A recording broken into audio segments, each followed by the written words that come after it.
Hi, I'm Barack Obama, and in this podcast, I give a summary of my conversation with Hasan Minhaj about the political climate and storytelling. In this conversation, we highlight current and past state of politics and the power of storytelling. Whether through books, movies, or songs, stories have the ability to bridge divides, foster empathy, and unite us. Here are 8 key takeaways from my conversation with Hasan Minhaj. Key idea number 1, Obama's end-of-year lists of books, movies, and songs. Ladies and gentlemen, it's always a pleasure to connect with all of you and share a bit of my world outside of politics. As you may know, I've always had a deep appreciation for storytelling, and today I want to discuss the power of stories to shape our lives and bring us closer together.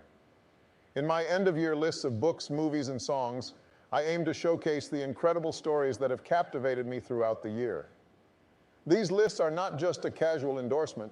They are a testament to the fact that I genuinely read, watch, and listen to them. It is through these stories that we can find common ground, build empathy, and foster understanding. Stories have a remarkable ability to transcend boundaries and touch the hearts of people from all walks of life. They can transport us to different times and places, and they allow us to experience the joys, struggles, and triumphs of characters who may be very different from us. By immersing ourselves in these narratives, we develop a deeper appreciation for the human experience and cultivate a sense of empathy that is crucial for a more compassionate society. I encourage each and every one of you to explore the stories that have touched my heart and mind. Add some of my favorite books, movies, and songs to your own lists. Let these stories expand your horizons, challenge your assumptions, and open your hearts to the beauty and complexity of the human experience. Key idea number 2, the current political climate. Let's take a moment to reflect on the current state of our political climate and the challenges we face as a nation. One of the concerning aspects of the digital age is the proliferation of misinformation and propaganda through social media platforms. We must recognize that the spread of false narratives and conspiracy theories has the potential to erode the very foundation of our democracy. In such an environment, it becomes crucial for us to be vigilant and discerning consumers of information.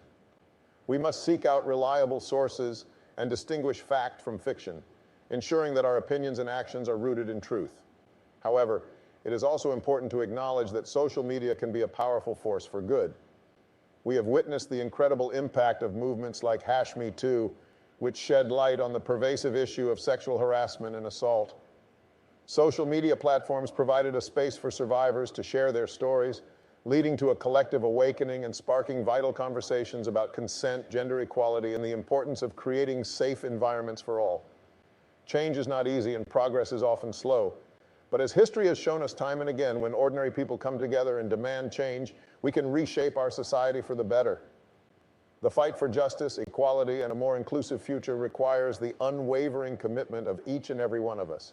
So I urge you to get involved, educate yourselves on the issues that matter to you, engage in respectful dialogue with those who hold different perspectives, and work towards common sense solutions. Let us remember that our democracy is not a spectator sport. It is a participatory endeavor that demands our active involvement. Key idea number 3, mass shootings. The issue of mass shootings is one that weighs heavily on our hearts and minds. It is important to recognize that mass shootings are not isolated incidents. They are symptomatic of deeper societal issues that demand our attention.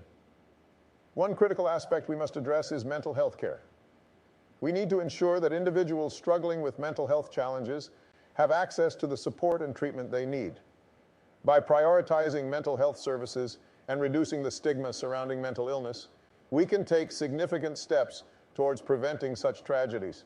However, we cannot ignore the role that gun control plays in this conversation. It is disheartening to witness the ongoing polarization and resistance to meaningful gun control legislation. The influence of the NRA and the divisive nature of our politics have impeded progress in enacting common sense measures that could save lives. To those who have been affected by mass shootings, know that your voices matter. Your pain and loss must not be in vain. Together we can honor the memory of those we have lost by working tirelessly to prevent further tragedy. I encourage you to engage in meaningful conversations, reach out to your elected representatives, and support organizations dedicated to gun violence prevention. Let us rise above the political divisions and come together to protect our communities from the scourge of gun violence. Key idea number 4, climate change. While progress has been made, particularly through the Paris Agreement, we cannot afford to rest on our laurels. The scale and scope of the climate crisis demand a collective and sustained effort from all sectors of society. We must continue to push for bold and ambitious actions that will safeguard our planet. One of the key points I emphasized is the vital role of private businesses and individuals in driving change. The business community has tremendous power to innovate, invest in clean technologies, and adopt sustainable practices. By harnessing the entrepreneurial spirit and market forces, we can accelerate the transition to a low-carbon economy. It is essential to recognize that the consequences of inaction on climate change are far-reaching. Rising temperatures, extreme weather events, and ecosystem disruptions threaten not only our environment, but also our economy, national security, and public health. The time for decisive action is now, and we cannot afford to delay. I am optimistic about the potential for transformative change. We have witnessed the power of grassroots movements, the dedication of young activists, and the growing awareness among individuals and communities. By harnessing this momentum and working in tandem, we can create a sustainable and prosperous future for all. Key idea number 5, hopelessness among young people. I want to address this concern and emphasize the importance of maintaining perspective and taking incremental steps towards progress. It is understandable that young people may sometimes feel discouraged by the magnitude of the challenges before us. The problems we confront are complex and deeply ingrained in our society.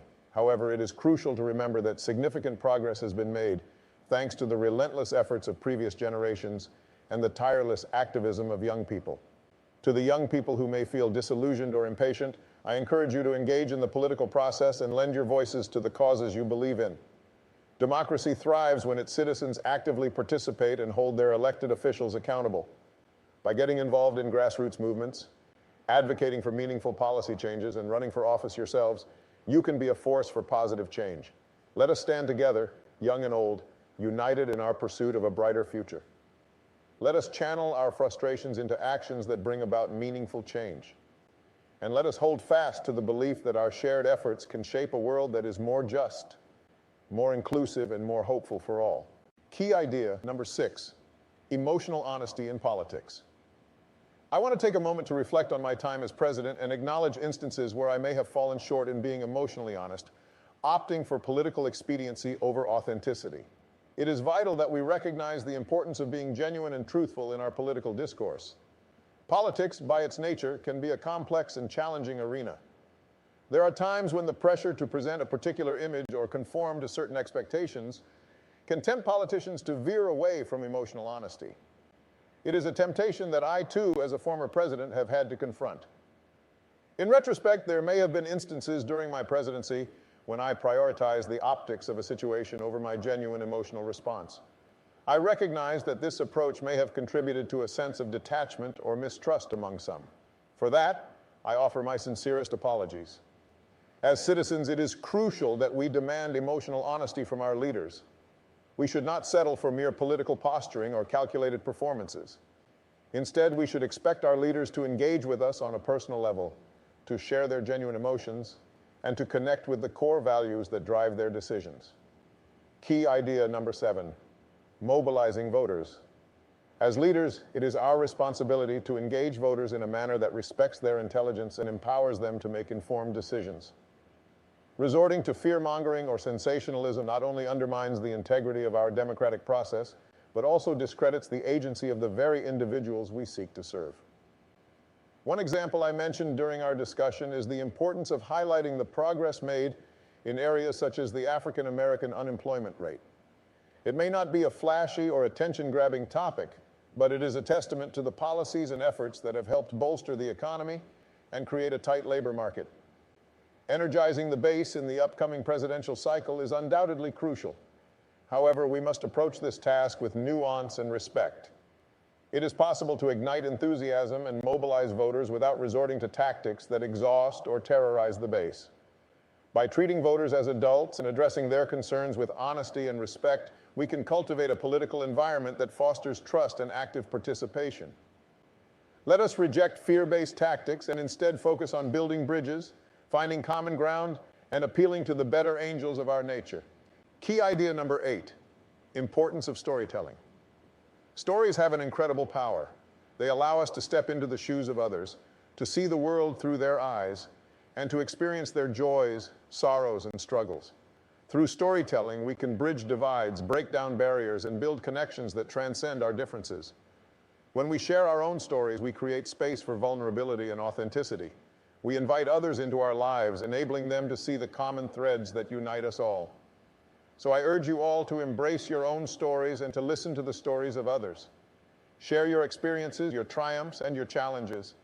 Let us build bridges through our stories, for it is through these bridges that we can forge a path towards a better tomorrow. Thank you for listening to this podcast of my conversation with Hasan Minhaj. If you enjoyed this content, please like and subscribe. See you next time.